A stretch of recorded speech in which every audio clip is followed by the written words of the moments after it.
Thanksgiving at my son's house was never meant to be a battlefield. I'd imagined it as a quiet truce, a long dining table, polite smiles, the soft clink of cutlery, and a mutual agreement to behave like adults for one evening.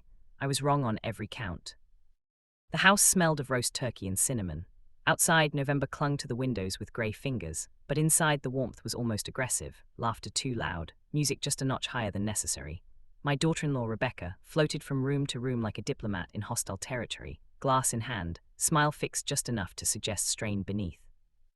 And then there was her father, Charles Whitmore. He arrived late, as men like him always do, coat flung over one arm, confidence dripping from him more heavily than the rain from his umbrella. His laughter filled the hallway before his shoes had even been taken off, the sort of laugh that announced wealth, entitlement, and the unshakable belief that the world was built to accommodate him. "Harold," he boomed when he spotted me. "Still standing, I see." I smiled politely. "Good evening, Charles." We met before weddings, birthdays, brief encounters where civility had just barely been maintained. He was old money, or at least pretended to be. I was something worse in his eyes, self-made, quiet, unimpressed. The evening wore on, tension simmering beneath the gravy and pleasantries.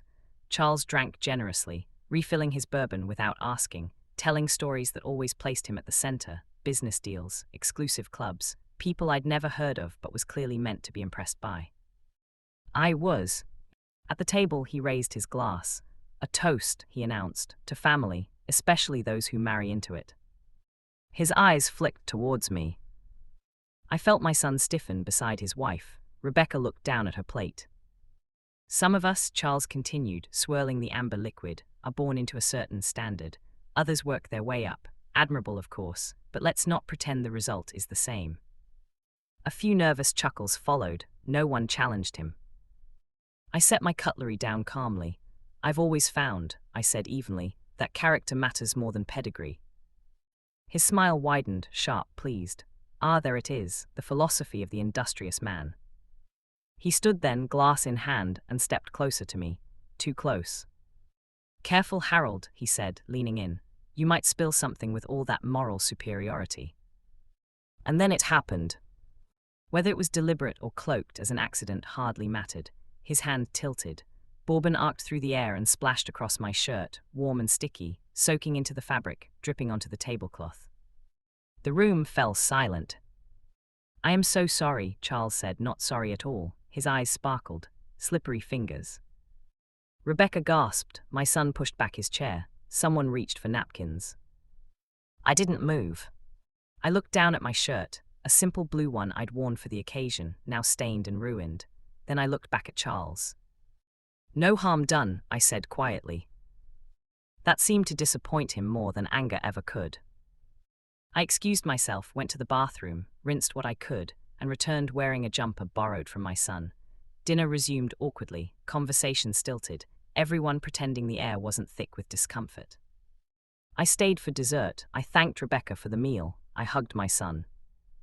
Then I left. In my car, hands steady on the wheel, I sat for a long moment before starting the engine. The bourbon smell clung to me, not just to the fabric, but to the insult itself. I made one call. "Hello," I said when the line connected. "It's Harold. I need you to look into Charles Whitmore." "Yes, that one." There was a pause. "No," I continued. "Nothing illegal, not yet, just overdue." The following weeks passed quietly, or so it seemed. Charles carried on as usual, unaware. Charity galas, business lunches, loud opinions and louder laughter. He boasted, as always, about his influence, his untouchable position in the city. Then the invitations began to dry up. First, a club membership quietly suspended, administrative review. Then a business partner withdrew from a lucrative deal without explanation. A bank requested additional documentation for a routine transaction and froze accounts pending review. Charles laughed it off at first. By the third week, he wasn't laughing. You see, Charles had built his empire not on brilliance, but on arrogance, on assumptions that no one would ever question him, on corners cut so subtly he believed they were invisible. They weren't.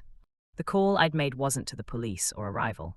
It was to an old acquaintance, a compliance consultant, the sort who understands how institutions truly function. He didn't fabricate anything. He didn't need to. He simply asked the right questions in the right places. The rest followed naturally. At Christmas, Rebecca called me. I didn't know who else to talk to, she said, voice trembling. My father, things are happening. His accounts are frozen. There's an investigation. He's furious. He says someone is trying to ruin him. I said nothing. Did you? She began, then stopped. I didn't spill bourbon on myself, I replied gently. Silence. I would never hurt you or my son, she said quickly. I know, I said, that's why this isn't about you. A week later, Charles showed up at my door. He looked different, smaller. His coat was still expensive, but it hung oddly, as if confidence had once filled it and now leaked out. We need to talk, he said. I let him in. He didn't sit until I gestured to the chair. He clasped his hands, knuckles white. I've made enemies, he said. I know that, but this is surgical. Someone wants to teach me a lesson. I poured tea, not bourbon. Do they? I asked. His eyes met mine. Slowly, understanding dawned. You, he said. I raised an eyebrow, careful. Accusations without evidence are unbecoming. He swallowed. Why? I thought of the dining room, the laughter, the deliberate tilt of the glass. You embarrassed me, I said. Publicly, you did it because you thought you could. He scoffed weakly. That's it. No, I replied. That was simply the moment I realized you. Never stop unless someone reminded you that consequences exist. He leaned back, defeated. Can you stop it? I considered him for a long moment. I didn't start anything, I said. I merely stopped shielding you from scrutiny. He stood slowly, nodding, dignity crumbling. At the door he turned. You could have shouted, made a scene. I smiled faintly and missed the lesson. He left without another word. By spring, the investigation concluded. Charles paid fines, lost positions, and quietly retreated from public life. He still had money, he always would, but the untouchable aura was gone. At the next Thanksgiving, the table was smaller. Charles wasn't invited. Rebecca squeezed my hand as she passed the potatoes. Thank you, she whispered. For what? I asked. For showing him he wasn't a god. I looked around the table at my son, his wife, the quiet laughter, the warmth that felt earned. No, I said softly, I just reminded him he was human. And that, I've found, is sometimes the most powerful call you can make.